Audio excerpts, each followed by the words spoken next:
Baiklah, Assalamualaikum warahmatullahi wabarakatuh. Perkenalkan, kami dari kelompok 14 yang beranggotakan Anissa Salsabila dengan NIM 2042081, Jessica Anggia Fahrezi dengan NIM 2042112, Lala Gusti Rahayu dengan NIM 2042023, dan Nabila Natar Ferdinand 2042123 ingin mempresentasikan hasil diskusi kami mengenai etika dan budaya organisasi.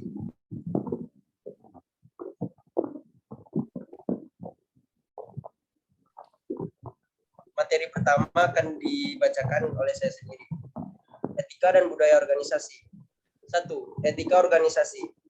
Pada pengertian yang paling dasar, etika adalah sistem nilai pribadi yang digunakan memutuskan apa yang benar atau apa yang paling tepat. Dalam situasi tertentu, memutuskan apa yang konsisten dengan sistem nilai yang ada dalam organisasi dan diri pribadi. Hakikat etika merupakan konsep tata nilai dan pengukuran terhadap sikap, perilaku, atau ucapan yang dianggap baik, lazim, dan patut untuk dilakukan. 2. Refleksi mengenai nilai-nilai dan norma-norma yang dipedomani seseorang atau kelompok dalam mengatur pola sikap, perilaku, ataupun ucapannya. Dalam mempelajari etika organisasi, banyak sekali norma-norma yang harus dikuasai dan dimengerti agar kita dapat mempraktekkan etika organisasi tersebut dalam kehidupan sehari-hari. Norma dalam etika organisasi tersebut sebagai berikut. Yang pertama yaitu jujur. Jujur maksud di sini adalah ketulusan hati, keikhlasan, tidak berbohong, tidak curang, dan lain-lain. Yang kedua adil, yaitu arif, bijaksana, tegak rasa, tidak diskriminatif, dan tidak memihak, dan lain-lain. Yang ketiga adalah tepat janji, yaitu seperti sumpah, ikrar, komitmen, fakta integritas, dan lain-lain. Yang keempat, taat aturan, seperti menaati dan mematuhi peraturan perundang-undangan. Yang kelima, tanggung jawab, seperti tanggung jawab hasil dan risiko, memperbaiki diri, dan lain-lain.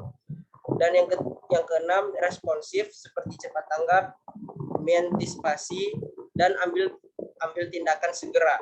Yang ketujuh, hati-hati, seperti jaga harmonisasi, jika kekerasan, atau kerugian masing-masing. Yang kedelapan, sopan santun, seperti sikap perilaku, tindakan ucapan secara etis, bertata krama, saling hormat, beradab, berbudi pekerti, dan berbudi pekerti dalam berhubungan. Ruang lingkup dalam etika organisasi sebagai berikut. 1. Sikap individu dalam perusahaan dengan wewenang dan jabatan. 2. Hubungan individu dalam perusahaan dengan atasan dan bawahannya.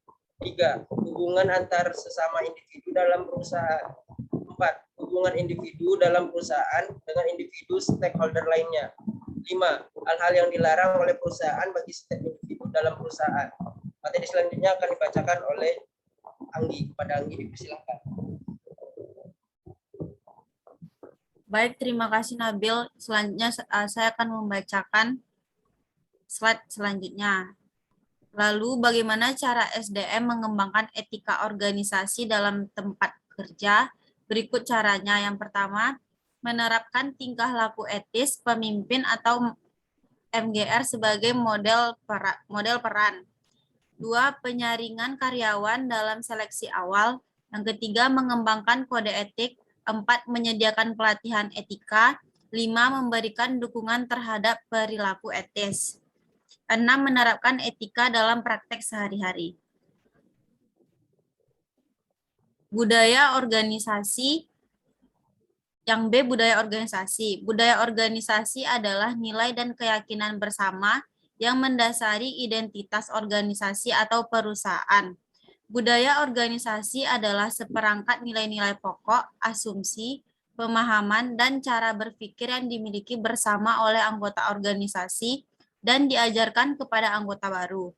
Budaya organisasi merupakan nilai-nilai dan norma yang dianut dan dijalankan oleh sebuah organisasi terkait dengan lingkungan di mana organisasi tersebut menjalankan kegiatannya. Budaya organisasi merupakan apa yang dirasakan, apa yang diyakini, dan apa yang dijalani oleh sebuah organisasi.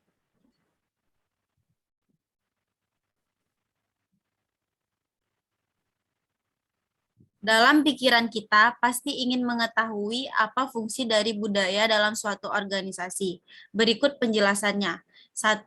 Sebagai proses integrasi internal, budaya organisasi berfungsi sebagai pemersatu setiap komponen internal organisasi. 2. Sebagai proses adaptasi eksternal, budaya organisasi berfungsi sebagai sarana untuk menyesuaikan diri dengan lingkungan luar organisasi. 3. Memberikan identitas organisasi kepada karyawannya. Yang keempat, memudahkan komitmen kolektif. Yang kelima, mendukung stabilitas sistem atau hubungan sosial antar personal. 6. Memudahkan karyawan memahami tujuan organisasi. Selanjutnya 2.2 level budaya organisasi. Edgarsen dalam Rawlinson 2005 membagikan budaya organisasi ke dalam 3 level yang berbeda di mana setiap level memiliki elemen-elemen pada budaya organisasi tersebut, di antaranya yang A, surface level merupakan struktur dan proses organisasi yang tampak dapat diobservasi. Terdiri dari segala sesuatu yang berasal dari rancangan fisik suatu bangunan, cara berpakaian, cara berbicara dengan orang lain, sampai dengan hal yang dibicarakan. B, expose values merupakan nilai untuk mendirikan gambaran publik yang ingin ditunjukkan oleh pemimpin organisasi. Nilai tersebut secara sadar dibangun dan secara moral atau etis mengarahkan perilaku dengan mengembangkan asumsi ke dalam perilaku. Oleh karena itu, nilai mengarahkan perilaku dalam organisasi. Elemen-elemen pada level tersebut antara lain strategi, tujuan, ataupun filosofi organisasi. C. Basic Assumptions merupakan level terdalam pada budaya. Hal ini merupakan dasar belief yang dianut oleh banyak orang tanpa disadari. Setiap organisasi juga cenderung berbeda dalam basic assumptions yang ada dalam budaya mereka. Elemen-elemen pada basic assumptions terdiri dari belief, nilai-nilai, perasaan, persepsi, pemikiran, dan asumsi. Baiklah, terima kasih kepada Jessica Anggia. Yang materi selanjutnya akan dibacakan oleh Anissa Salsabila. Kepada Anissa Salsabila dipersilakan. Baiklah, terima kasih kepada moderator. Saya akan membacakan materi selanjutnya, yaitu menurut draft, terdapat 3 tingkatan budaya organisasi, yaitu 1. Artifak. Artifak adalah budaya organisasi tingkat pertama, yaitu hal-hal yang dapat dilihat, didengar, dan dirasakan ketika seseorang berhubungan dengan suatu kelompok baru. Artifak bersifat kasat mata, misalnya lingkungan fisik organisasi, cara berperilaku, cara berpakaian, dan lain-lain. Karena antara organisasi yang satu dengan organisasi lainnya, artifaknya berbeda, maka anggota baru dalam suatu organisasi perlu belajar dan memberikan perhatian terhadap budaya organisasi tersebut. Yang kedua,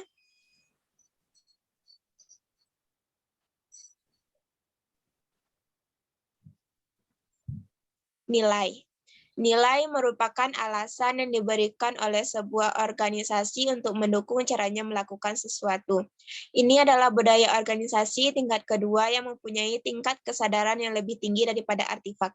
Pada tingkat ini, baik organisasi maupun anggota organisasi memerlukan tuntunan, strategi, tujuan, dan filosofi dari pemimpin organisasi untuk bersikap dan bertindak. Oleh karena itu, untuk memahami expose values ini seringkali dilakukan wawancara dengan anggota kunci organisasi, misalnya atau menganalisa kandungan artifak seperti dokumen. Yang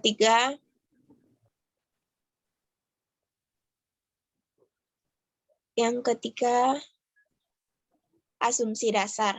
Asumsi dasar merupakan bagian penting dari budaya organisasi. Asumsi ini merupakan reaksi yang dipelajari yang bermula dari nilai-nilai yang didukung karena merupakan keyakinan yang dianggap sudah ada oleh anggota suatu organisasi seperti kepercayaan, persepsi, ataupun perasaan yang menjadi sumber nilai dan esen. Budaya organisasi tingkat ketiga ini menetapkan cara yang tepat untuk melakukan sesuatu dalam sebuah organisasi yang seringkali dilakukan lewat asumsi yang tidak diucapkan. Baiklah, saya kembalikan kepada moderator. Baiklah, terima kasih kepada Anissa Salsabila. Materi selanjutnya akan dibacakan oleh Lala Gusti Rahayu. Kepada Lala Gusti Rahayu, dipersilakan. Baiklah, saya akan melanjutkan membacakan materi, yaitu budaya kerja dan etika kerja. Budaya kerja adalah suatu falsafah didasari pandangan hidup sebagai nilai-nilai yang menjadi sifat, kebiasaan, dan juga pendorong yang dibudayakan dalam suatu kelompok dan tercermin dalam sikap menjadi perilaku, cita-cita, pendapat, pandangan, serta tindakan yang terwujud sebagai bekerja. Menurut DeFi, fungsi budaya kerja adalah budaya mempunyai suatu peran menetapkan tanpa batas, artinya budaya menciptakan perbedaan yang jelas antara suatu organisasi dengan organisasi lain. Budaya memberikan identitas bagi organisasi, budaya mempermudah timbulnya komitmen yang lebih luas daripada kepentingan individu, budaya itu meningkatkan kemantapan sistem sosial, dan budaya sebagai mekanisme pembuat dan kendali yang memandu serta membentuk sikap dan perilaku karyawan. Ada beberapa pertimbangan etika bekerja yang harus dibangun meliputi A. Membangun budaya kerja yang bermoral positif untuk menyelamatkan perusahaan di mana seseorang bekerja. B. Mempunyai kemauan yang sungguh-sungguh untuk mengembangkan perusahaan supaya dapat mendatangkan keuntungan yang lebih besar. C. Pimpinan dan karyawan harus mengedepankan keteladanan dan disiplin kerja. D. Memberdayakan etos kerja yang jujur dan bertanggung jawab atas tugas pekerjaan yang dibebankan kepadanya. Dan E. Mempunyai moral yang terpuji dalam mengambil kebijakan yang menyangkut nasib perusahaan. F. Mampu berkomunikasi secara sehat antara pekerja dan pimpinan-pimpinannya. Dan G. Sopan santun terhadap lingkungan sekitar, terutama mitra kerja dan masyarakat secara luas. Dan terakhir yaitu bertakwa kepada Allah Subhanahu wa taala dengan menjalankan perintah dan menjauhi larangannya. Saya kembalikan kepada moderator. Baiklah, terima kasih kepada Lala Gusti Rahayu. Kesimpulan sendiri akan dibacakan oleh Anggi. Kepada Anggi, dipersilakan.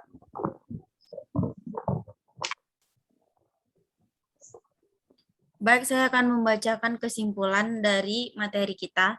Dari pembahasan di atas, dapat kita tarik kesimpulan bahwa etika organisasi merupakan ilmu yang mendalami standar moral kita dalam menjalankan sebuah organisasi yang mempertanyakan bagaimana standar-standar diaplikasikan dalam kehidupan nilai dan apakah standar itu masuk akal atau tidak masuk akal, yaitu apakah didukung dengan penalaran yang bagus atau jelek.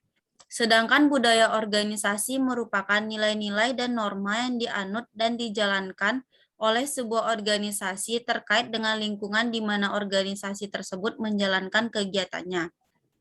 Budaya organisasi merupakan apa yang dirasakan, apa yang diyakini, dan apa yang dijalankan oleh sebuah organisasi.